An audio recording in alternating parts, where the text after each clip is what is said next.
Hello and welcome to Your Questions, in which we take one of your questions and we answer it in about 5 minutes or so. And I think this one is going to divide the audience, and I think, having had a quick discussion with Liz about this, I think it's going to divide us as well. So the question is, and we get asked this quite a lot, is what do we do with our rubbish whilst we live on our boat? It's a big question because of course it does open up lots of discussions about the environment and rubbish disposal and so on. I guess we should start with just describing what we do. What do we do? So I mean, basically anything that you can eat, anything that's organic, it goes over, and it goes over whether we're at anchor or in the middle of the ocean. So if it's completely biodegradable, basically if it's biological, it goes over the side. A couple of months ago we did a video which we entitled Living Like Robinson Crusoe, and in that video we went ashore and we picked up rubbish, and it opened up a huge debate about what we should be doing with this rubbish. A lot of people suggested that we can burn the rubbish. I think the thing to make, the point to make is that the rubbish we picked up was all plastic. Yes. It was plastic specifically that we picked up.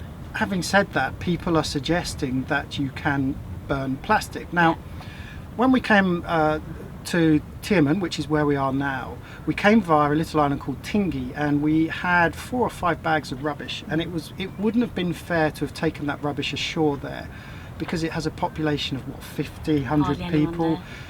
So what would they do with it? They'd probably burn it. In Tierman, happy to see that they have recycle bins with little signs that say recycle your rubbish, and you can divide up your tin cans and your plastic bottles. The only thing is that every night as we sit here in anchor, we can smell burning plastic. It's all burning ashore. And of course probably most of you know that burning plastic releases dioxins into the atmosphere. Carcinogens, toxins, all of those things. Yeah, they can be extremely harmful to ourselves and to the environment and to the atmosphere. And I mean, even the professionals out there are divided about whether it is actually effective to incinerate. So the argument is that if you incinerate at high enough temperature and you filter the smoke that comes out of the incinerator, then you control those dioxins. But some people aren't necessarily in agreement with that either. So, you know, should we be burning plastic when we go ashore to help the islanders not have to do it for us? Yeah, because that essentially seems to be what happens. We carefully package it all up, give it to them to be recycled, and it gets burnt anyway, and that's actually getting us nowhere at all. So we know of a lot of yachties, and we'll admit that we did it ourselves. A lot of yachties will throw tin cans over the side. Now, aluminium beer cans, there's a special way that if you rip it and you throw it in the water in such a way, it's guaranteed to sink. So a lot of yachties do this, and I know we used to do it as well. Then we got told off, didn't we? We got told off. There's a couple of reasons for that. The first thing is that aluminium cans are actually lined with a plastic to not only hold in the ink on the outside on the labelling, but also inside it acts as a kind of preservative. Yeah. That obviously takes a while to break down. Do you know how long it takes an aluminium can to break down? I don't know. Tell me, Gary. 200 years. For an aluminium can. A tin can is 50 years. Okay, so when we're talking tin can, we mean a tin can that you keep your peas and your baked beans in. Yes, for 50 years. All right, but the drinking can, the Coca-Colas, Fantas and all that crap, they've got plastic in them. So what we were arguing about just now was, while I agree with you on the plastic coated soda cans, yeah, they should go, but the tin cans that we keep our vegetables in, I don't have a problem with throwing those over when we're quite a way out, when you've got a mile of sea beneath you. But isn't that just kind of, again, the whole out of sight, out of mind thing? You know, it's not my problem if I dump it over the side and it sinks to the bottom a mile in the ocean. If it was carcinogenic, if it had toxins, if someone were to tell me that by doing that I'm actually releasing toxins into the water which are going to hurt the animals, then I would rethink it. I haven't found that information anywhere, but as far as I understand, you're just putting tin back into the earth. And the biggest thing that pisses me off generally about recycling and generally getting rid of rubbish is that this earth is 7/10 ocean. only 30% of the earth is covered in land. So why do we think that it's okay to shove everything on the land in landfills or do whatever it is we do with it, and the other 70% is so pristine we mustn't put even one tin can in it? For me, a tin can in the middle of a very deep ocean, if it's not causing any harm, is no worse than putting it in a landfill. Okay, yeah, I get your argument. I think at this point I'm just going to put a little overlay over this discussion now and show you some photographs of aluminium beer cans that have collected. Now I assume this is in shallower waters, so these are in anchorages, so you can imagine an anchorage of a whole load of boats. They're all having a party and they chuck their tin cans over the side. And you shouldn't do that.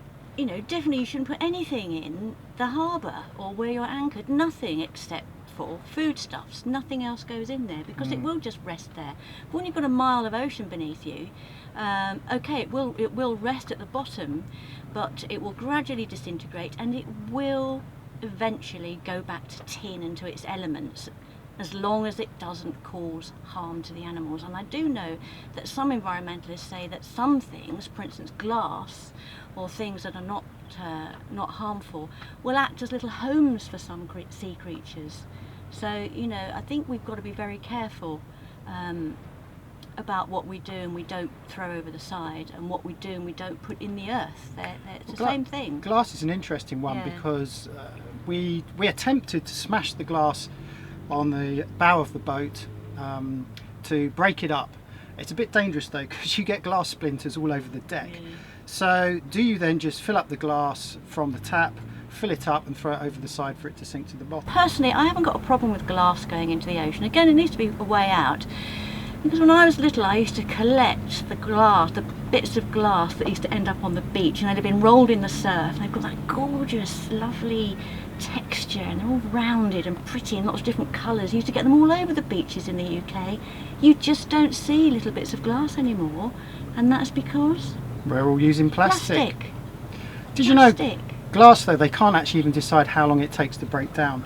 When it's smashed up, of course it gets ground down, but a whole glass bottle, if it were to sink to the bottom of the ocean, it takes so long to decompose. They actually don't know how long it takes. Some people reckon it'd take 1,000,000 years. Well, is that a problem though? Because you've got a glass bottle that's not producing any kind of dioxins. It's perhaps giving a few sea creatures a home. Perhaps it's going in a little bit shallower and helping to form part of the coral.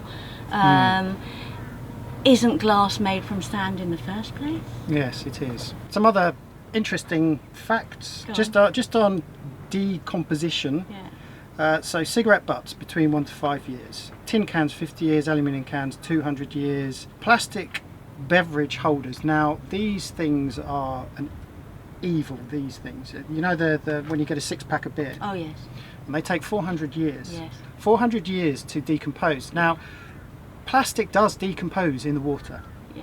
Let's not, you know, let's get our facts right. It will decompose. But if it takes 400 years to decompose, that thing's floating around in the ocean, and we've all seen photographs of turtles and dolphins and, you know, marine animals that either swallow these things or they get caught up in them. It's all coming back to plastic. Yes. It all comes back to plastic, and the problem with this bloody planet and the human beings on it is that we seem to love plastic, and the manufacturers can't stop making plastic crap. There's too much plastic on there. Just stop making plastic now, just stop it. When I grew up, your milk came in a milk bottle and it was delivered, and then the next day the bloke would come back, the milkman, he'd take the bottle away, wash it out and then bring it back again. Actually, we do see that. We have seen that at places like Turkey. You could recycle your beer bottles, and India, they do a lot of that kind of recycling as well. You used to get a penny back, didn't you, when you took your bottles back to the shops? This is all very well, but this doesn't help us as yachties. What do we do? I think the only thing that we can do as yachties is to try and minimise the amount of plastic that we buy in the first place. Absolutely. Yeah. And that's from going to the supermarket and taking your Hessian recycled, you know, which we have shopping bags. to trying to avoid, and of course the other thing is when you go into a shop and they immediately put all your gear in plastic bags. In the UK now, I think they're obliged to ask whether you want plastic bags, and they charge you for plastic bags. They don't do that in some of these countries, so it's up to you as the person buying this gear to you know, take a stance. Yeah, take your shopping bag with you. That is all we can do, isn't We it? can do better. I mean, only today I was desperately thirsty and I bought a plastic bottle full of water. So that'll go into the rubbish and it'll go onto the island and possibly get burned tonight. So really, places like Lipi in Thailand, they provide you with a stainless steel container and they have little spots all around the island where you can just fill up with water. They're trying to stop plastic bottles, and it's great. There are lots of initiatives around the world. There's no point in getting too upset because there are loads of initiatives. We should just mention that Liz is talking about Trash Hero, and this is a non-profit organisation set up by both tourists and the local people on Koh Lipi, and they now have lots and lots of different factions around, not just Thailand but in Malaysia and Indonesia as well. And these guys are doing a great job. The sad thing is that it's from the bottom. It's done from the bottom up. You know, there's no government incentive. It seems as if there is no government incentive from the top down to incentivize people to not buy plastic. So there we go. Interesting discussion. Let us know what you think in the comments below. Don't forget to hit that subscribe button, and if you think this is an interesting discussion, then please do share it across your social media. Yes, please do. Let's generate a whole load of thinking on this subject, and let's do it on Facebook and Instagram, Twitter, YouTube, Twitter, the usual. all of those. Just chuck it on there. Let's get out there and let's see what people have to say. In the meantime, peace and fair winds.